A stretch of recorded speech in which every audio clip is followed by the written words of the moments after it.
മസ്കറ്റിൽ ഈ 2024 നവംബർ മാസത്തിൽ മാത്രം മിനിസ്ട്രി ഓഫ് ലേബർ സംയുക്തമായി നടത്തിയ വിവിധ തൊഴിൽ നിയമലംഘകരെ കണ്ടെത്താനുള്ള പരിശോധനയിൽ 1500-ലധികം ആളുകളെ അറസ്റ്റ് ചെയ്തതായ ഒരു കണക്കിപ്പോൾ പുറത്തു വന്നിരിക്കുകയാണ്. കൃത്യമായി പറഞ്ഞാൽ 1551 പേരെയാണ് തൊഴിൽ നിയമലംഘകരായി കണ്ടെത്തിയതിനെ തുടർന്ന് അറസ്റ്റ് ചെയ്തിരിക്കുന്നത്. ഇതിൽ പലതരത്തിലുള്ള നിയമലംഘനങ്ങൾ നടത്തിയവരുണ്ട്. അനുവദനീയമല്ലാത്ത പ്രൊഫഷനുകളിൽ ജോലി ചെയ്ത ആളുകൾ, കൃത്യമായ തൊഴിൽ രേഖകൾ ഇല്ലാതെ ജോലി ചെയ്തവർ, അങ്ങനെ പല വിഭാഗത്തിലുള്ള ആളുകളും. അതിൽ തന്നെ 518 കേസുകളാണ് ഇപ്പോൾ പബ്ലിക് പ്രോസിക്യൂഷന് കൈമാറിയിരിക്കുന്നത്. വരും ദിവസങ്ങളിലും പരിശോധന ശക്തമാകാൻ തന്നെയാണ് സാധ്യത. അന്താരാഷ്ട്ര ബഹിരാകാശ നിലയം ഇന്ന് ഒമാന്റെ ആകാശത്തുകൂടി കടന്നു പോകുമെന്നുള്ളൊരു വിവരം ലഭിച്ചിരിക്കുകയാണ്. മണിക്കൂറിൽ 27,600 കിലോമീറ്റർ എന്നുള്ളൊരു വേഗതയിലാണിത് സഞ്ചരിക്കുക. അതുകൊണ്ട് തന്നെ അധിക സമയമൊന്നും നമുക്കത് ഭൂമിയിൽ നിന്ന് കാണാൻ സാധിക്കില്ല.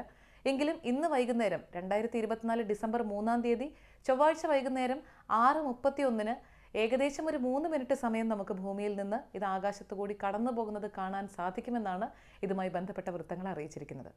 AB പോസിറ്റീവ് രക്തഗ്രൂപ്പിലുള്ള ആളുകളോട് പ്ലാസ്മ ഡൊണേഷന് തയ്യാറാകണമെന്നുള്ളൊരു ആഹ്വാനം നടത്തിയിരിക്കുന്നു സെൻട്രൽ ബ്ലഡ് ബാങ്ക് സർവീസസിന്റെ ഈ അറിയിപ്പ് അനുസരിച്ച് നിരവധി ആളുകൾ ഗുരുതരമായ അസുഖങ്ങളെ തുടർന്ന് ഈ AB പോസിറ്റീവ് ബ്ലഡ് ഗ്രൂപ്പിന്റെ ഒരു ദൗർലഭ്യം അനുഭവിക്കുന്നു.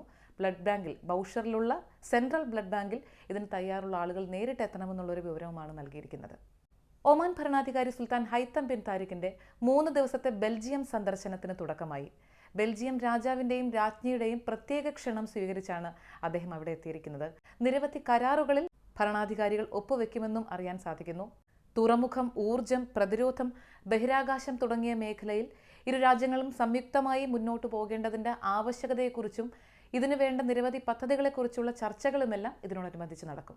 മസ്കറ്റ് മബേലയിലെ ഒരു ഗോഡൌണിലുണ്ടായ തീപിടുത്തത്തിൽ വലിയ നാശനഷ്ടങ്ങൾ ഉണ്ടായിരിക്കുന്നു. ആളപായമൊന്നുമില്ല എന്നും തീ നിയന്ത്രണ വിധേയമാക്കിയെന്നുമാണ് സിവിൽ ഡിഫൻസ് ആംബുലൻസ് അതോറിറ്റി അറിയിച്ചിരിക്കുന്നത്. ഈ മബേലയിലെ ഗോഡൌണിൽ തീപിടുത്തം ഉണ്ടായതിനുള്ള കാരണത്തെക്കുറിച്ച് ഇനിയും വ്യക്തമായിട്ടില്ല. അന്വേഷണം നടന്നുവരുന്നു. അയൽരാജ്യമായ UAE-യുടെ ദേശീയ ദിനാഘോഷങ്ങളിൽ അത്യുത്സാഹത്തോടുകൂടി പങ്കുചേർന്നിരിക്കുകയാണ് ഒമാനും. ഇരു രാജ്യങ്ങളും തമ്മിൽ ആഴത്തിൽ വേരൂന്നിയൊരു ബന്ധത്തിന്റെ പ്രതിഫലനമായി അൽവജാജ ബോർഡർ ക്രോസിംഗിൽ വിപുലമായ പരിപാടികളാണ് UAE-യുടെ ദേശീയ ദിനത്തോടനുബന്ധിച്ച് നടന്നത്. UAE ഉദ്യോഗസ്ഥരെയും പൗരന്മാരെയും അവിടെ ആദരിക്കുകയുണ്ടായി.